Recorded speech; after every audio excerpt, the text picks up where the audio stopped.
So things that you guys should try to do every time you start. I do them every time I start, and they help you dial in on what you need to work on, sort of control set for that race, and just sort of the best way to set up for the race so you have a concrete routine every single time.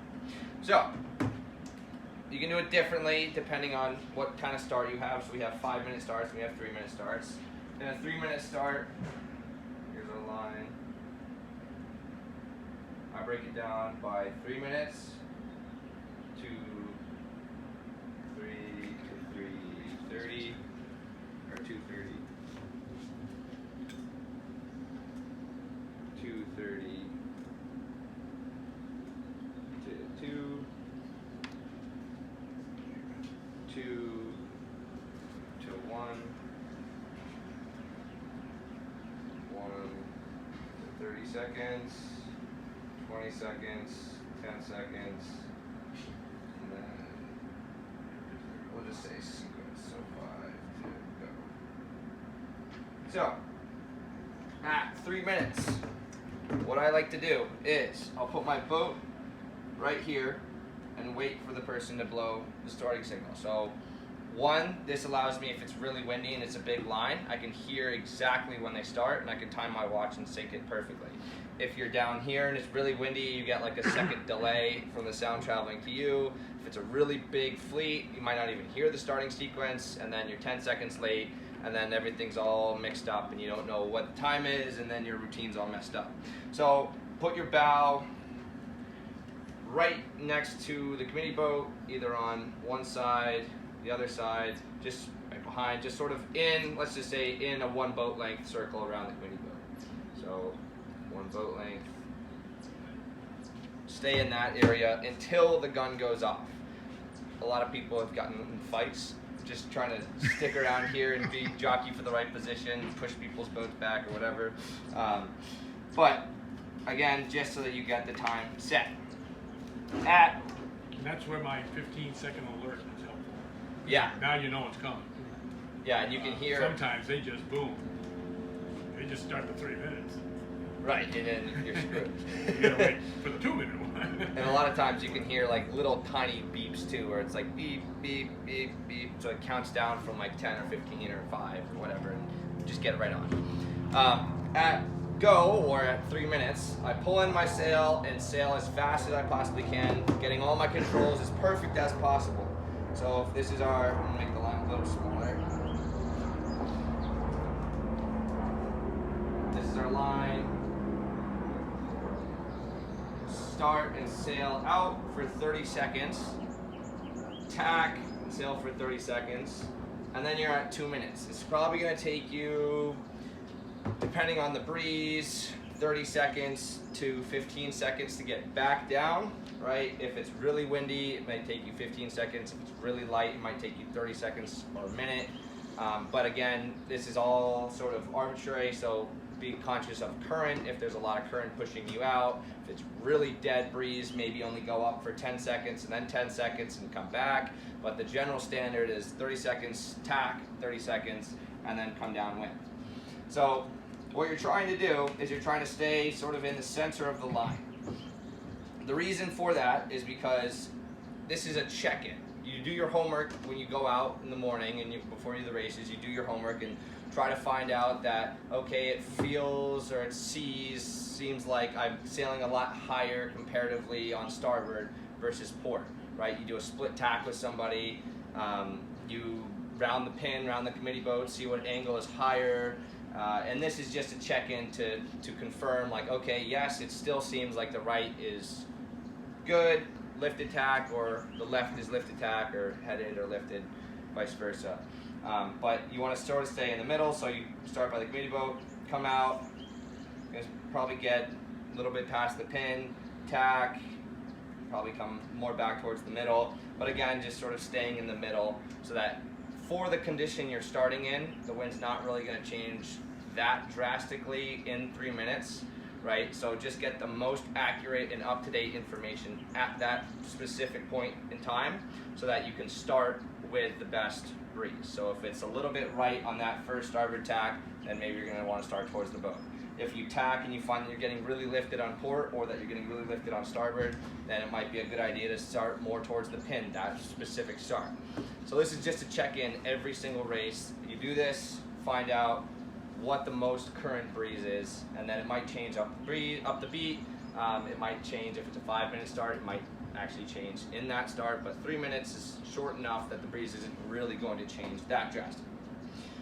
So, let's see, go, we'll just say starboard, port, and then back to the line. So what I want to see and what a telltale sign of sort of novice fleets are is that when you are in a starting line, you tend to see what we call the high school start, right? Which is a lot of boats just stack up all on the other side of the committee boat, and then they come in at the last second. It's really hard to do that, and you're giving up a lot of opportunities because it's sort of like a zero or hero in tactics racing, or going out and banging a corner, and you might do really well and you might not. Same sort of deal here is you might win that boat and you might end up doing really well off that start, but with the amount of boats here or the density of the starting area, chances are someone's going to screw you up, someone's going to shut you out. You're probably not going to have as good a start as if you were just in the line, in your own space, clear air, etc. So what you'll see in high-level fleets is what we call the traffic, or the traffic of a start line. Generally, it goes like this. It goes in a counterclockwise rotation with people sailing on starboard on the top and then port on the bottom. And it just kind of goes around in a circle like this. A lot of the reason for that is, one, they're staying in between the marks, right? They're not sailing way over here, they're not sailing way over here, so that if they have to just tack and go at whatever point, they can and they're on the line. So when you get to high-level fleets, it's especially when you get to big fleets, so if you sail with a lot of boats, it's really noticeable, where because there's just the sheer number of boats, you don't have the ability to all pack up on one side and then come in, and there's just simply not enough space. So people get sailing in here. So 3 minutes at 2:30, starboard, tack, port, come back down, and then I come back down and get in this circle. Even if there isn't a circle, I'm gonna make the circle and I'm just gonna kind of sail around, right? So you can do different circles. If you wanna start, let's say you wanna start on the boat end of the line, then just keep your circle small. Keep your circle just on the boat end of the line, right? If you want to just start on the pin, keep your circle small. Keep it on the boat end of the line. So tack sort of on this half, starboard half, or port half. If you're not really sure, it's like, say it's really shifty conditions and you can't really pick a side because you don't know until the last 30 seconds or whatever of the start, then keep it long. Keep it nice and big, right? Just keep it so you can sort of see what other boats are doing. Just keep sailing in that circle. So from 2 minutes to 1 minute, so 2 minute to 1 minute, or whenever I get back to the line from sailing upwind, come back and I sail around here in 30-second starts until around 1 minute, maybe 45 seconds. In that 1 minute to 45-second range, I want to have a good idea of where I'm starting. If I'm not sure, pick one. Just, you're not sure about it, but just maybe flip a coin in your head and say, screw it, I'm starting on the left, screw it, I'm starting on the right. What you don't want to do is say, I'm starting on the left, and then 20 seconds comes around and, oh, maybe I want to start on the right. And then you kind of dilly-dally, maybe I want to start on the left, and then it just falls back and everyone's gone and you're drifting backwards at the go. So pick where you want to start from 45 to 30 seconds and get in that position. So the way you get in that position is in this circle. A lot of people think this is the best way, and it's to find out, so let's say you want to start at the boat third, not totally boat, not right in the middle, but kind of right in between the middle and the third. So if we split the lines here, you want to start in this area. So you're going to go in your circle, going to get to where you want to start in that bottom port circle, and then tack. What this does, hopefully, how boats have set up rounding in that traffic line and everything is that you're gonna probably be 5 boat lengths, 10 boat lengths, 3 boat lengths, depending on the size of the fleet, below the line. So when you tack, you can know that you are 3 boat lengths or 5 boat lengths or whatever. You know you're below the line. You know you're not gonna be really close unless you are, but a great way to check that, like we said a couple weekends ago, is with line sights. Does anyone need a refresher on line sights, or we all set in that? Okay, so line sights, right? What I do is I tack here, check in on my line sight. Okay, if it's the marks above, then if I'm right on, I'm on. If it's below, and I'm looking something like this, maybe I'm a little bit above, below, above, a high, below, right? So if it's above my line, then I'm below the line. If it's above my line, or below my line, then I'm above the line, right? So 45 to 30 seconds, tack, set up in that hole. And one thing that you should always think about is tacking into low density areas, right? So if it's 1 minute and you're in a really big fleet, then chances are guys have been set up since 1:30, 2 minutes even, if it's 5-minute starts. 30 seconds is sort of when everyone is always on the line, sort of stopped. And if not, then it's a great thing to practice, because if you're not set up on the line at that time, and then you have a bunch of guys just coming in, then you get to control how your hole is affected by the people coming at you, not trying to jump into a hole that people have left open. So let's say it's like really dense up on where you want to start, because people have wanted to start on the boat end, but you still want to start on the boat third. So there's 2 options, but the recommended option is that you get in that kind of circle line and then tack on the edge of that density, right? Don't go right in the middle, because you're just going to screw yourself over, but always tack on the edge and behind.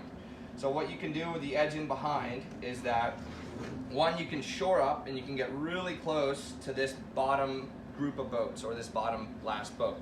You can tack, get right next to him, and when you tack, a good thing to think about is, because a lot of people carry speed through tacks, especially if it's windy, is if this is his boat, when you come in, always aim for his stern and then tack, not aim for his bow and then tack, because if you aim for his bow and tack, your bow is probably going to be over. But if you aim for his stern, then your bow will be sort of right, a little bit below, sort of right in line next to him. Now we're at, say, 45 to 30 seconds, whatever that range is. From 45 to 30 seconds, you want to have your boat set up. You don't really want to be worrying about switching positions. Oh, maybe you see your friend starting at that end of the line and you want to go down with him. Forget about it, you're stuck, and that's your position. With one caveat, which I'll get to in 10 seconds, or the 20-second one. 30 seconds is a great time to check and make sure all your lines are clear. Look at your feet. Are your main sheet tangled? Look at your controls. Is your vang hanging off the edge of the boat? Is your Cunningham strapped on when maybe the breeze has died a little bit? Is your Cunningham float off the edge of the boat?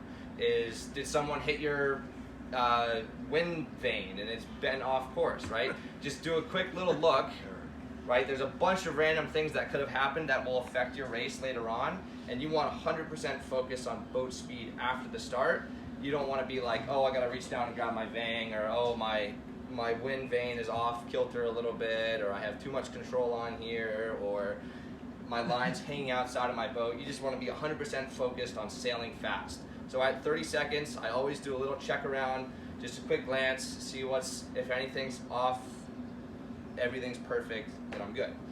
Now at 10 to 20 seconds, the 30 to 20 second range is used for what we call bailouts. And bailouts are if you know that your start is not going to work out. Like, let's say that you're this guy and then someone came really close to you and is probably going to screw over your start, and there's nothing you think you can do about it. You know he's going to shut you out every single time at the start.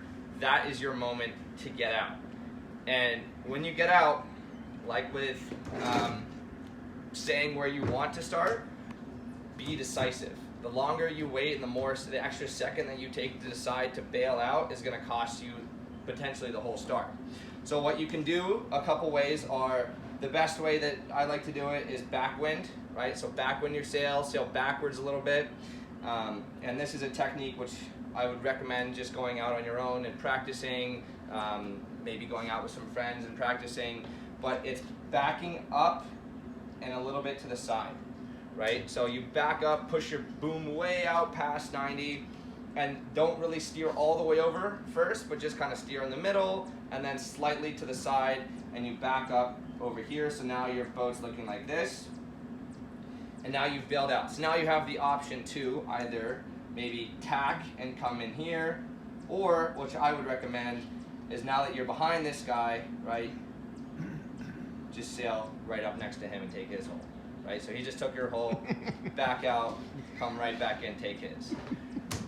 That move, that backing up move is really, really important. And a quick drill, which is super easy to set up, just go find 2 lobster pots, 2 mooring balls, 2 marks that sets up, whatever, is to sail up, or sail up like this, backwind around the mark, backwind, or other way, sorry. Sail up, backwind, downwind, so don't go actually downwind, backwind, come around the mark, sail up, backwind. So just try not to tack.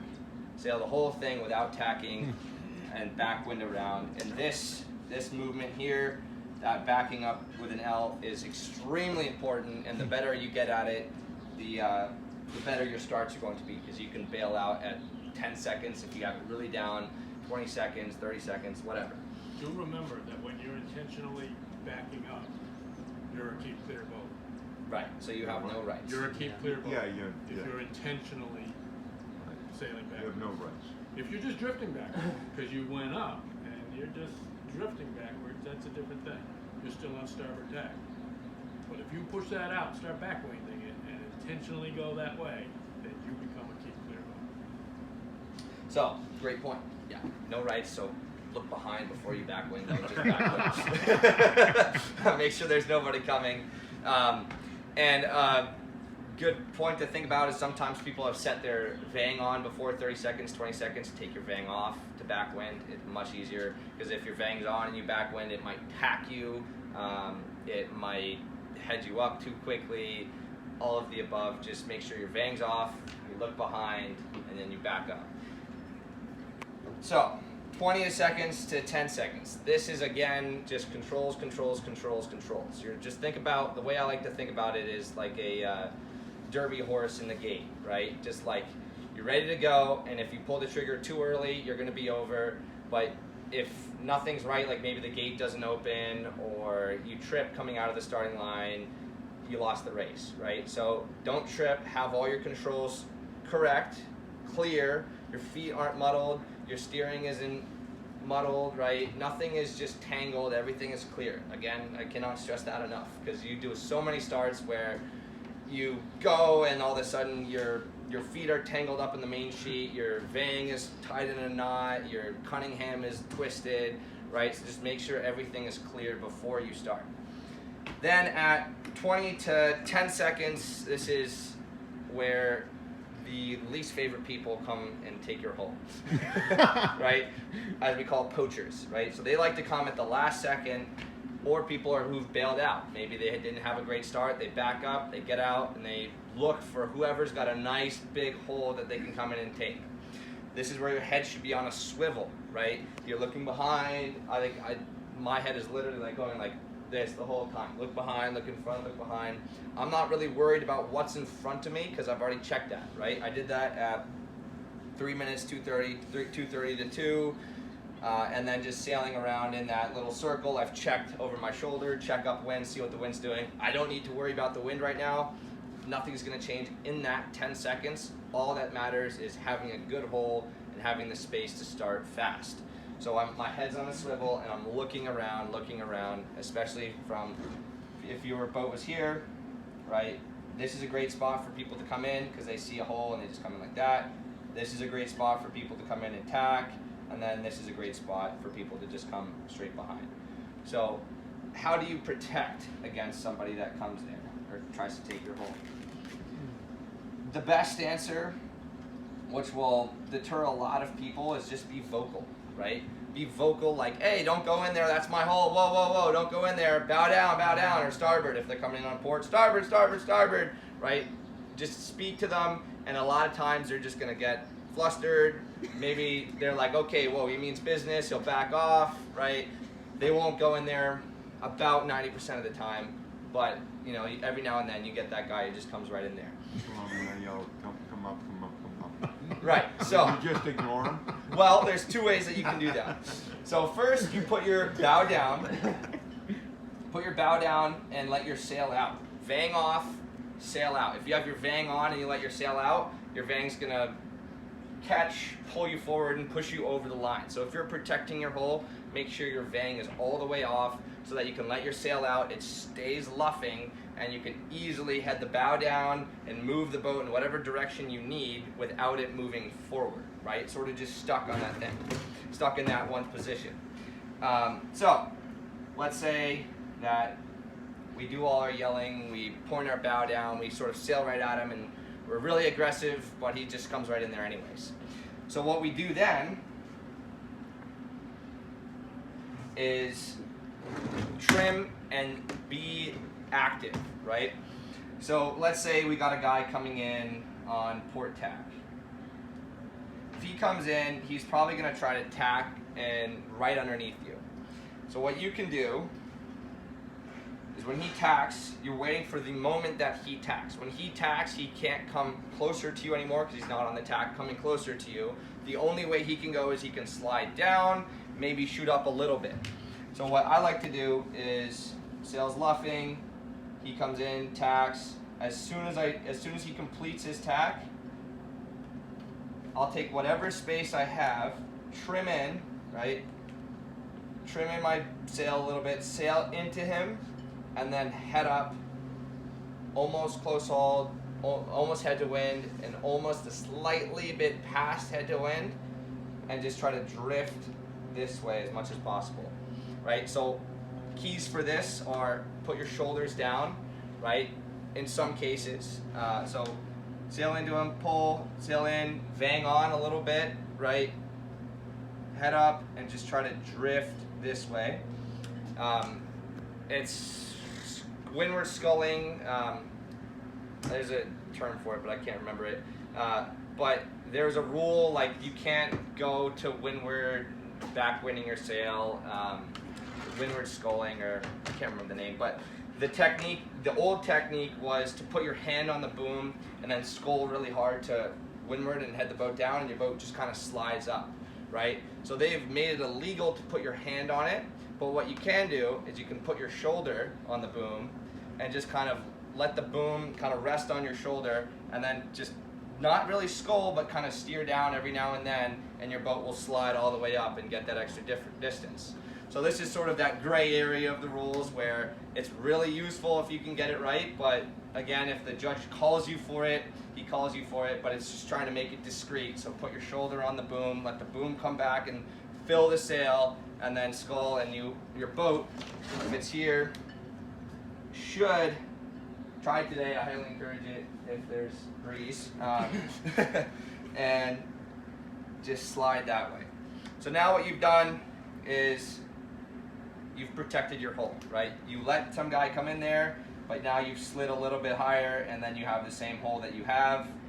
And then the real key here, which we get to the 10 seconds, 5 seconds to go, is in 10 seconds, and in between 10 seconds and 5 seconds, you want to think about when to accelerate. So the lighter breeze, the more time you need to accelerate. The heavier breeze, the less time you need to accelerate, right? Pretty straightforward. So when would you guys think about accelerating in, say, breeze today? What number in terms of 10 to 0? 10. At 10 seconds? Okay. Any other thoughts? 8 seconds. 8 seconds? 6, 7. 6, 7. Yeah, so throwing all the numbers out there, but I think, yeah. Somebody's right. Someone's right. So my role or my thinking is that I like to try to accelerate in light breeze like this, somewhere around 8 to 7, right? 8, not fully 10, because if I accelerate at 10 and I'm where I think I am on the line, let's say like a boat length, 2 boat lengths under, then I'm going to be over if I pull the trigger at 10 seconds.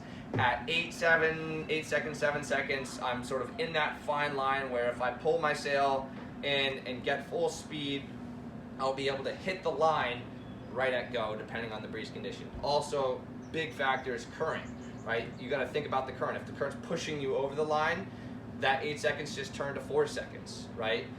If the current's pushing you under, that 8 seconds turned to 10 seconds, right? So it's just all the whole factors: the wind, waves. If the waves are big swells pushing you underneath the line, or a small chop that's pushing you under the line, right? Small chop, you don't need to worry that much about big swells. If you have a big swell that comes in and crashes, breaks right on your boat and pushes you 2 boat lengths back, then you gotta get your butt in gear and trim in and go right then and there. So then, pulling the trigger or accelerating. At 8 seconds, your vang goes on. Not before, because you might creep a little bit too far up, you might get too close to the line. When you fully go, you're already too close, and then you're probably gonna be over. So what I like to do is have like just a tiny bit of vang on, maybe 4 or 5 inches, probably 4 inches of vang, just to keep a little bit of maneuverability, right? So if I have no vang on, when I pull in my sail, I'm just gonna slide sideways. But if I have a tiny bit of vang on, just enough to control the boat, when I pull my sail in, I'm gonna go forward. So jumping back real quickly to 20 to 10 seconds, protecting that hole, that 4 inches of vang is super important to let your boat go forward and not sideways when you pull on your sail.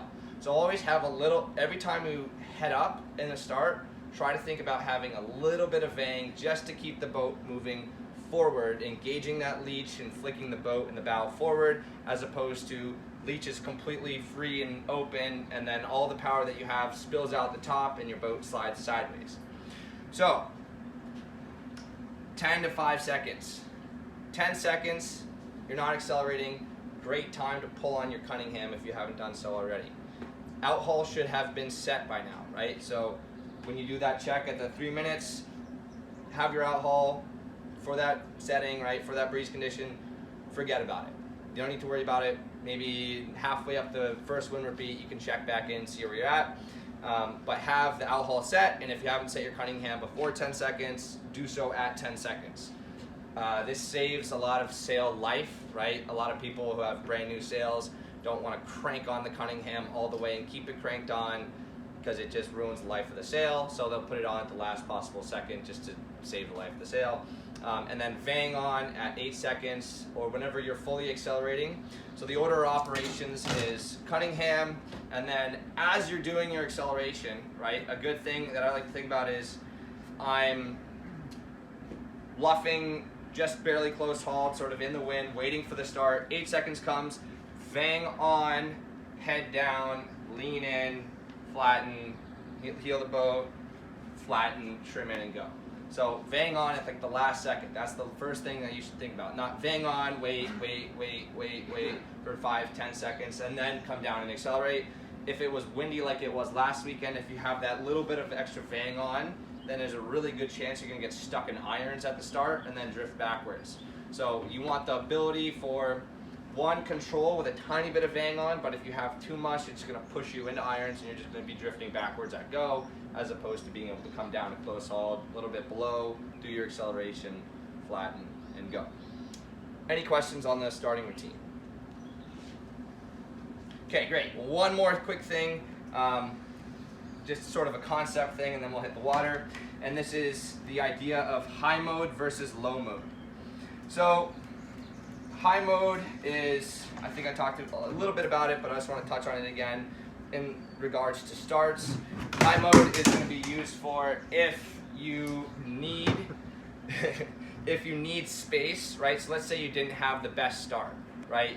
There's some guy maybe pinching you off and you can't hold there. You feel like you keep falling into his hip and he's lead bowing you and he's just going faster and you feel like you're struggling and just getting slower, right? Happens to every single person. Chances are you're not going to be able to hold there forever, but we can increase that time by maybe 10, 20 seconds, and that extra 10 or 20 seconds is everything, because that might mean that the guy off your hip has tacked off, people have gone right, other holes have opened up, right? So instead of immediately getting pinched off and tacking and having to duck everybody, then if you can just hang there for an extra 10 seconds, then other things have developed, other people have been pinched off, and now you can tack and go in there and potentially save your start. So the best thing for high mode is always take a little bit of vang off, right? So we want to try to keep move the draft or the center of effort of the sail, right? We talked a little bit about it first weekend, 2 weekends ago, but that's basically just like the deepest point in your sail. Cunningham brings it down, Vang moves it sort of like sideways like this. And we want to bring it up a little bit. And the reason for that is we want the leverage, right? If we were talking about hiking power, right? Here's our boat. If we have a lot of power on the top of the sail, it's a lot harder to hike against as opposed to a lot of power on the bottom of the sail. So we actually want that extra power. We want that power that's trying to lift our boat up, heel our boat up, and make it move or sail a little bit higher than we normally would.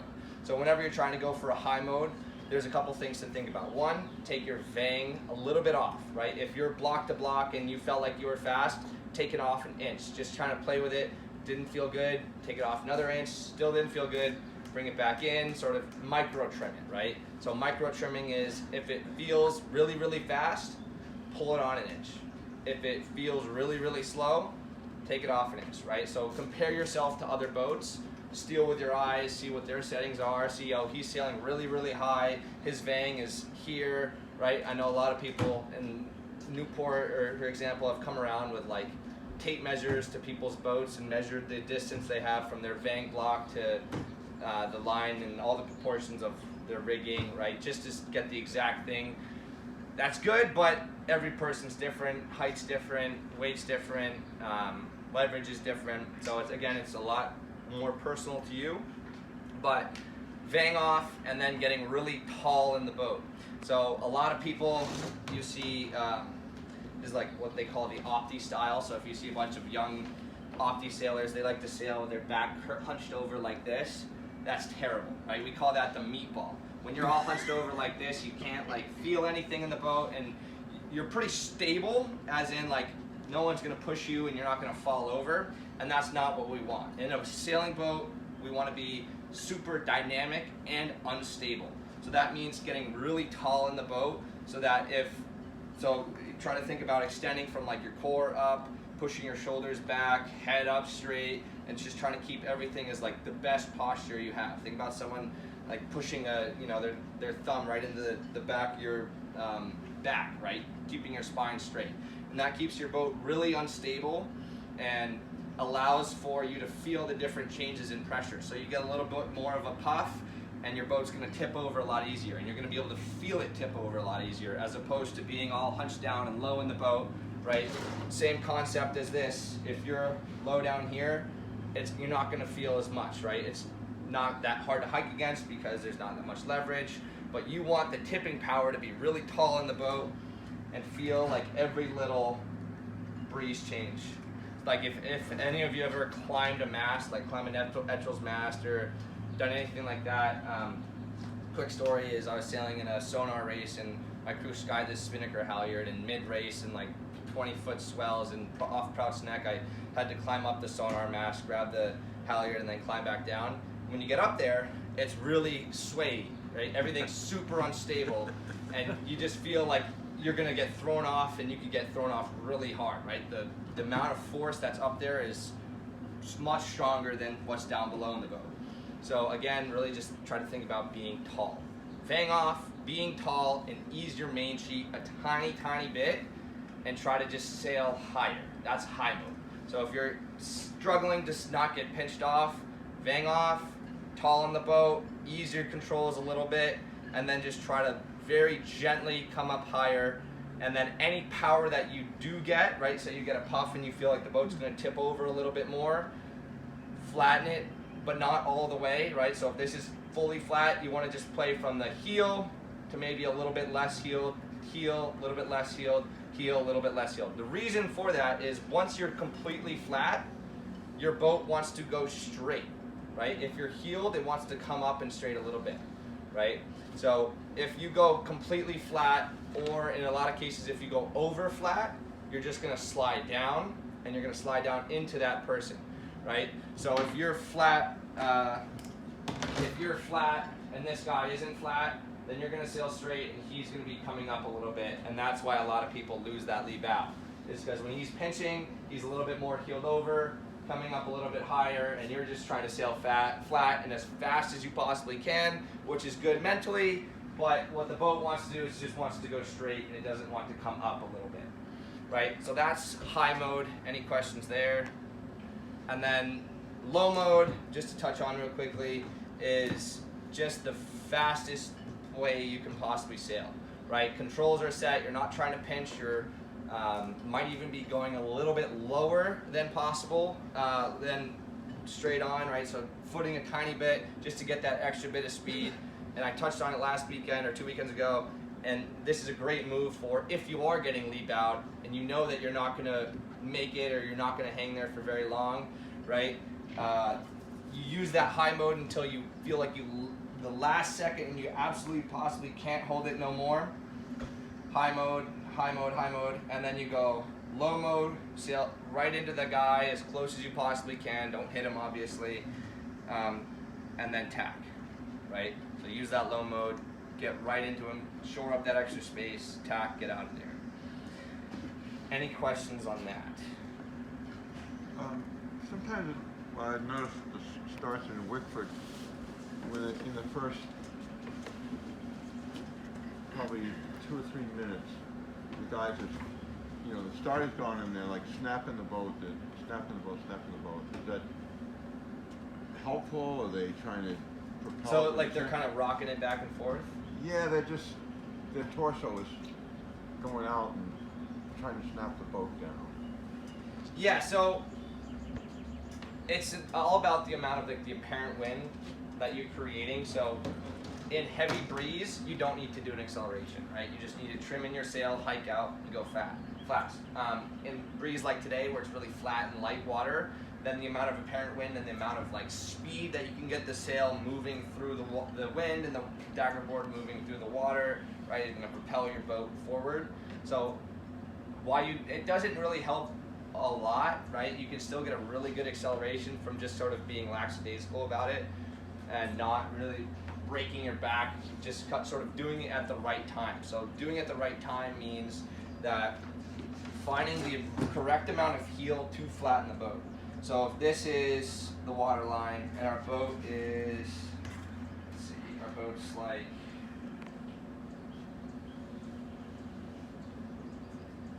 that's one, and that's flat. That's another.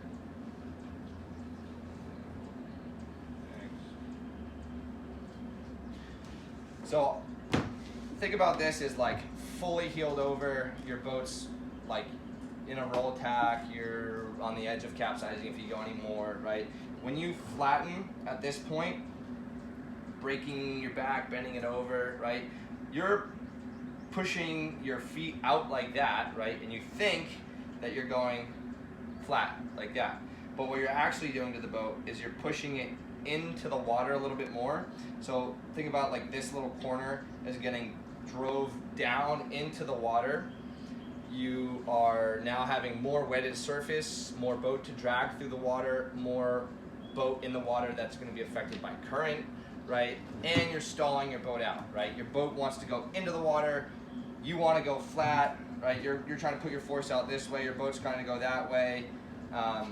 Not really great, right? You're just going to slide sideways at that point.